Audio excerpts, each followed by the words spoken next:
আপনি তো আমার সঙ্গে কথা দিয়েছিলেন, আমি যা চাইবো আপনি আমাকে দোহাতে বলে তাই দেবেন। আমি টাকা পয়সা ধন সম্পদ আমি কিছুই চাই না। আমি কলেজে বৃদ্ধি করছি, আসলে পেতে ভিক্ষা চাইছি। আমার বন্ধুকে আপনি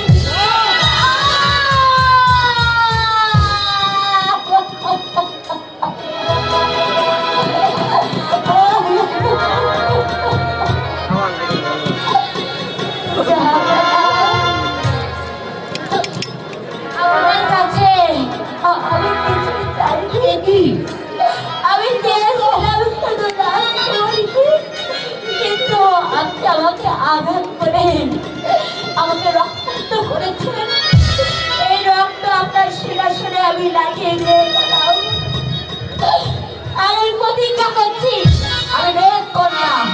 আমি যদি সত্যিকারের রাজকুমারকে ভালোবেসে থাকি তাহলে আমার ভালোবাসার বিনিময়ে রাজকুমার একদিন আমার কাছে ফিরে আসবে। হবে না, তুমি আমার পুত্রকে বাঁচিয়েছ বলে আমি পিতা হয়ে সাধারণ একটা বেদের মেয়ের সঙ্গে বিয়ে দিতে পারি না। না না, এই কিছুই সম্ভব নয়।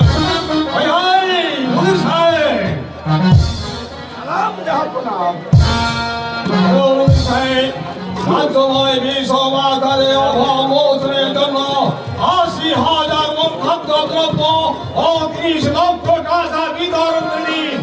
আর সেই সঙ্গে ধনী পুঁজিবাদী ব্যবসায়ীদের খাজনা ট্যাক্স দ্বিগুণ আকারে বাড়িয়ে দিন। আর ঘোষণা করে দিন রাজআদেশ, যদি কেউ এই রাজআদেশ অমান্য করে তাহলে তাকে ১০,০০০ টাকা জরিমানা দাও, ৫ বছরের কারাদণ্ড দেওয়া হবে। ঘোষণা করে দিচ্ছি আপনার কিন্তু নয়, শারীরিক অবস্থা আজকে উন্নতি হলে আপনার কন্যা তারাবরণ সঙ্গে আমার পুত্রের বিয়ে দিয়ে দেব। এর আয়োজন করুন বিরোধীর সাহে। আপনার আদেশ আমি অক্ষর অক্ষর পালন করবো। যা আপনার সালাম। সবাই চায় বড় হতে, কিন্তু কেউ তো ভাবে না এটা দুদিনেরই খেলা ঘর মাত্র। কাকে মেরে কে বড় হবে এই তো বর্তমান যুগের লীলা খেলা। পুত্র যখন বিয়ের উপযুক্ত হয় তখন সমুদ্র আমাদের সমাপ্ত করে নিতে হয়। এই এখন এই পৃথিবীটাই হচ্ছে ওই স্বার্থপর, ওই স্বার্থপর।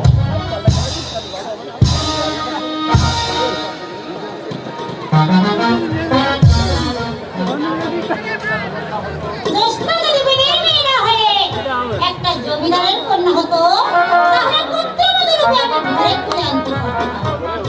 এখন কি করা যায়? হারানো পুত্রকে পেয়েছি, জ্যোৎস্নাকে কথা দিয়েছি, তাই জ্যোৎস্না এমন একটা জিনিস দাবি করে বসে আছে তার কিছুতেই দেওয়া সম্ভব না। এদিকে উজিরের মেয়ের সঙ্গে বিবাহ দিন তারিখ এক প্রকারে ঠিক হয়ে গেছে। জ্যোৎস্নার আশা পূর্ণ না করলে খোদার নিকট রোজ কিয়ামত ছুটা থাকতে হবে। হায় খোদা, তুমি আমাকে পথ বলে দাও, কোনো পথ আমি পাচ্ছি না খোদা। আমি জান আরে বাবা আচ্ছা আমি জান, আমার খুব ক্ষুধা পেয়েছে, আমাকে খেতে দাও। হ্যাঁ বাবা, খাবার তৈরি আছে, চলো খাবে। আচ্ছা আমি জান, যে মেয়েটি আমাকে ভালো করে তুলেছিল আপা হুজুর তাকে কি পুরস্কার দিয়েছেন? তাকে তো তোমার আব্বা যে বহু টাকা পয়সা দিতে চেয়েছিল, কিন্তু সে কিছুই নেবে না। এমনকি রাজ্যের কিছু অংশ তার নামে লিখে দিতে চাইছিল, কিন্তু তাও সে নেবে না। তাহলে সে কি বংশী চায় না আমি জান?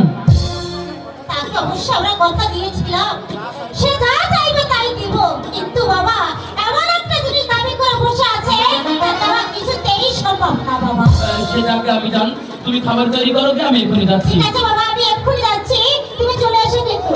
তুমি যাও, আমি আসছি।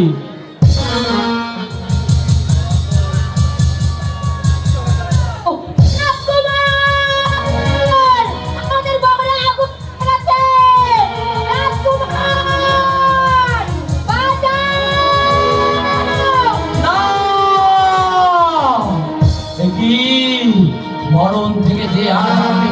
বলেছে আব্বা হুজুর আমি দান সে কথা কেমন করে ভুলে যেতে পারলো, কেমন করে তারা এমনি ভাবে বিশ্বাসঘাতকতা করতে পারলো?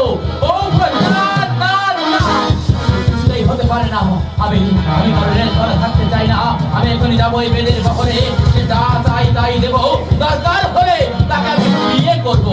বেদের মেয়ে বলো কি সে মানুষ নয়? তাকে প্রথম দেখাতে আমি ভালোবেসে ফেলেছি, তাকে যে আমার চাই চাই চাই। জ্যোৎস্না, তুমি দাঁড়াও, জ্যোৎস্না তুমি দাঁড়াও। সবাই তোমার সঙ্গে বিশ্বাসঘাতকতা করলো, এই আনোয়ার তোমার সঙ্গে বিশ্বাসঘাতকতা করবে না।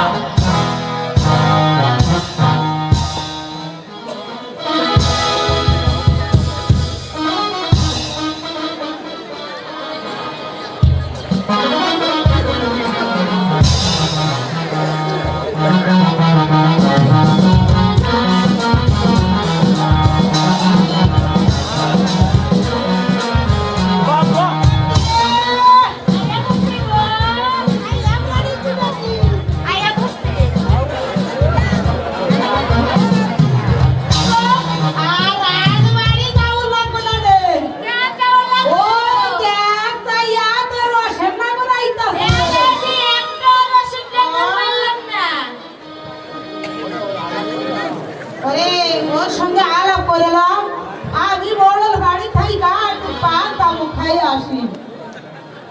সত্যি সত্যি তো রাজকুমার এদিকে আইতেছে। হ্যাঁ। এখন আমি কি করি? তাই তো। আমি কোথায় বা বইতে দেই? আমি তো আমার ভাইদের মায়া